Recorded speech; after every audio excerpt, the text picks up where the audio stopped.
The Samsung Galaxy S24 is a great choice for Android fans with exceptional battery life, top-notch performance, and a sleek design that can stand up to some abuse. It's got almost enough features to be called ultra, instead packed into a smaller phone that's easy to pocket and use one-handed. It has all the new Galaxy AI and Google Circle to search features, as well as Samsung's aging and overcomplicated software.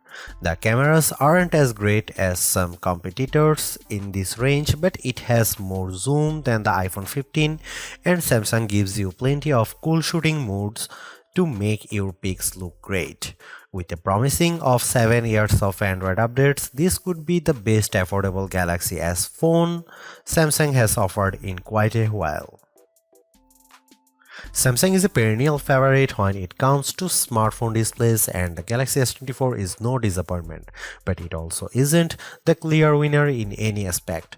I enjoyed reading web pages, playing games, and editing photos on the smaller screen, and even small text was legible and sharp. The screen was also plenty bright, even in outdoor sunlight, taking photos with the camera.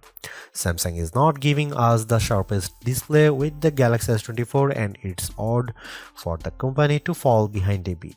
The Google Pixel 8 and iPhone 15 both have a higher pixel density, making them technically sharper, though you might not notice the difference.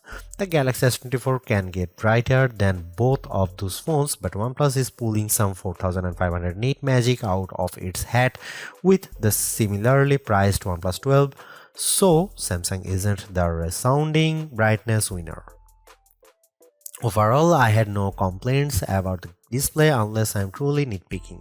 In our official lab tests, the Galaxy S24 had a wider color gamut than any competitor. Samsung is still sticky about Dolby Vision HDR support, which is what Netflix favors, but HDR10 Plus content look great, and you can find that on every other major streamer.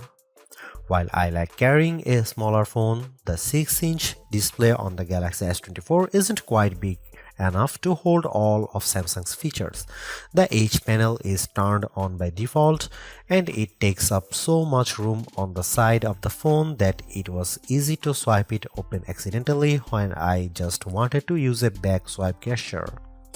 The quick panel also became more complex, and this makes it harder to read and use on the smaller Galaxy S24 display than it was on larger Samsung screens. Overall, more software simplicity would help show off that screen instead of bogging it down with icons and menu clutter. The good news about software on the Galaxy S24 is that it can do just about everything the Galaxy S24 Ultra can do, short of using the S Pen. The bad news is that it can do everything the Galaxy S24 Ultra can do and no less.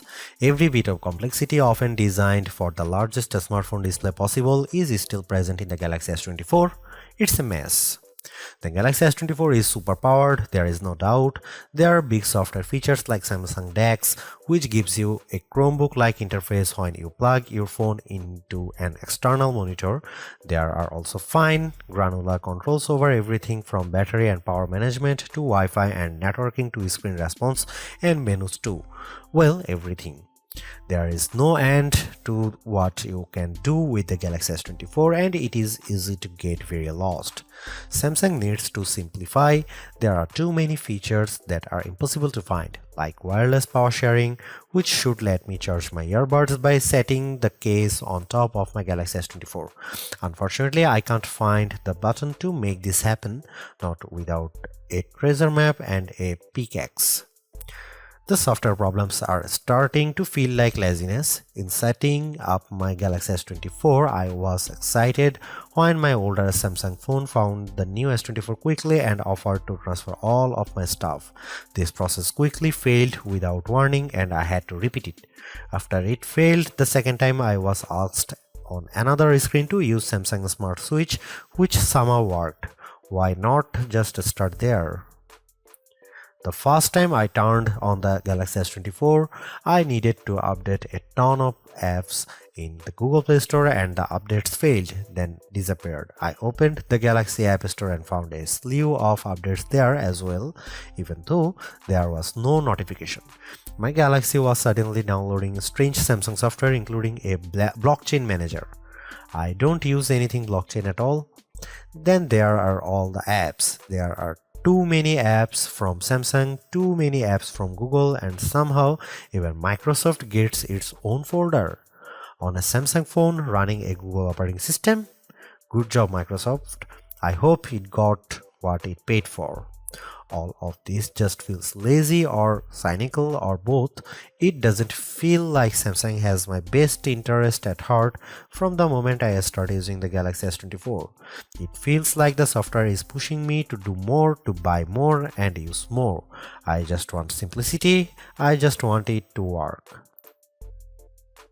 Sure, the Galaxy S24 Ultra is our top camera phone, but that doesn't mean the Galaxy S24 is a slouch. Most of the great work Samsung has done improving its image processing carries through here.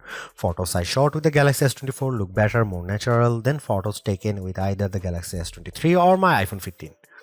You also get a real zoom lens with the Galaxy S24 and it helps a great deal. Having a real 3x zoom brings you closer to the field on the stage even if the zoom lens is paired to a awfully small sensor that produces images with more noise and blur than I'd like.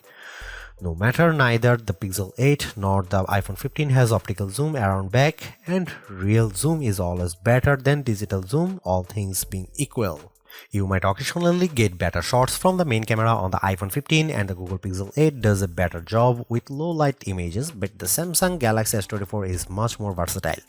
I actually find Samsung's different camera modes like the food mode or the dual camera video recording mode to be fun and useful. My baked goods look detectable when I shoot them with the Galaxy and the dual cameras video is great for reaction shots with my kiddo. Samsung also brings a bunch of AI tricks into the camera both in the camera app and Samsung's image gallery. I wish there weren't two photo apps including Google Photos, but here we are. Unlike the Pixel which gives you AI editing in Google Photos, Samsung keeps its Magic Editor software in the gallery. With Magic Editor, you can resize an object in your photo and move it around. You can erase the background entirely and replace it with something new. The phone will use AI to figure out what's happening in the foreground and match the new background appropriately. There is also a tool that adds more background to an image if you rotate it and end up with blank space. In practice, these are surprisingly useful. I like erasing spectators in the way when I am trying to see my kid on the field. The generative AI did a nice job without a heavy hand, and the results usually looked natural enough. I hope Samsung doesn't go too much further into creating fake imagery, but the Galaxy S24 will affix a watermark to images that have been edited using AI. Here you can see some camera samples.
Don't let the smaller size of the Galaxy S24 fool you. Samsung has given this phone the same powerful Snapdragon 8 Gen 3 for Galaxy processor found in the Galaxy S24 Ultra. It's even overclocked a bit compared to the same processor in competitors' phones like the OnePlus 12, so it will outperform any other Android you will find and any iPhone 15 that isn't a Pro model. What can you do with that performance? You can play games like Call of Duty Mobile at the highest settings and still hit 60 FPS. You can run Adobe Lightroom and watch your photo edits happens in real time as you move the sliders. You can run Samsung DeX and open multiple windows on your monitor simultaneously. There's a ton of power packed into this phone. The only time I saw a real delay was when I used the new Google and Galaxy AI features. Holding down the home button to activate Google Circle to search took a few moments. In fact, I wasn't sure the feature was actually working at first because I wasn't patient enough waiting for it to start. Using Samsung's Galaxy AI features caused a similar delay. When I asked the keyboard to rewrite my text messages, there was a long pause. When I recorded a speech using the voice recorder, it could not transcribe on the fly like my Pixel 8 can, and there was a longer delay when I asked for a summary. It's too bad that Samsung has a performance leader that can beat a comparable iPhone, but the new AI features are the only thing that slows it down. It's unclear if this will get any faster with software updates, as the AI features are a mix of cloud services and on-device processing. There are bottlenecks with both. The Galaxy S24 Ultra technically outperformed the Galaxy S24, likely due to the extra RAM on board. The Galaxy S24 only ships with 8GB of RAM installed, while the S24 Ultra comes with 12GB. In practice, it was hard to see a differences unless I held the phones side by side, and then I noticed the Galaxy S24 Ultra finishing some tasks just a bit faster. The Galaxy S24 was still able to open multiple apps at once and handle gaming at the highest graphics levels, so I had no complaints about its performance. The Galaxy S24 has a battery that is only slightly larger than last year's Galaxy S23, but battery life has seen a significant improvement, giving me hours more active screen time and lasting a full day with little trouble. On a normal day of use, the Galaxy S24 lasted until bedtime with no trouble. On a day of heavy gaming and photography, I still lasted the evening with a quick top-up while I was making dinner. I wish the Galaxy S24 would charge faster, as things haven't improved since last year. I was able to get the battery to just over 50% in 30 minutes, just like with my iPhone 15. The Pixel 8 charges a bit faster, but cool phones like the OnePlus 12 can charge at extreme speeds and fill the battery completely in a half hour. There are plenty of adaptive modes to help you save battery life, but good luck finding them in Samsung's terrible settings menu. You can just trust that the phone will do a good job like I did, and occasionally turn on power saving from the quick settings panel, which will work nicely. Even though the Galaxy S24 is the baby of the S24 lineup, it is still packed with power. If the larger sizes of the S24 Plus and S24 Ultra don't appeal to you, but you don't want to miss out on the latest and greatest that Samsung has to offer, then the S24 is still a good buy. Galaxy AI is one of the big selling points of the entire lineup, and though I wouldn't quite say it's the reason to upgrade, some of the AI features do come in handy. I am mostly referring to Circle to Search and the generative photo editing tools, but the live translate and interpreter features will also be handy in a specific situation. And while the camera hardware hasn't changed, the software behind the image processing has definitely been fine-tuned. It's better now, in my opinion, with less burned into your retinas, vividness, and more realistic hues. There is also a lot to like about the new Snapdragon 8 Gen 3 for Galaxy chip, especially power efficiency. Even though the S24 only has a 4000 mAh cell, it has great battery life, all things considered. Plus, the performance with Android 14 and One UI 6.1 is fast, snappy, and responsive enough for pretty much anything you throw at it. If you are due for an upgrade this year, the Galaxy S24 is a good phone on your shopping list. It's not a must-have upgrade if you already have a Galaxy S23, but if you are upgrading from an older model, there is a lot to like here. Thanks for watching. See you in the next one.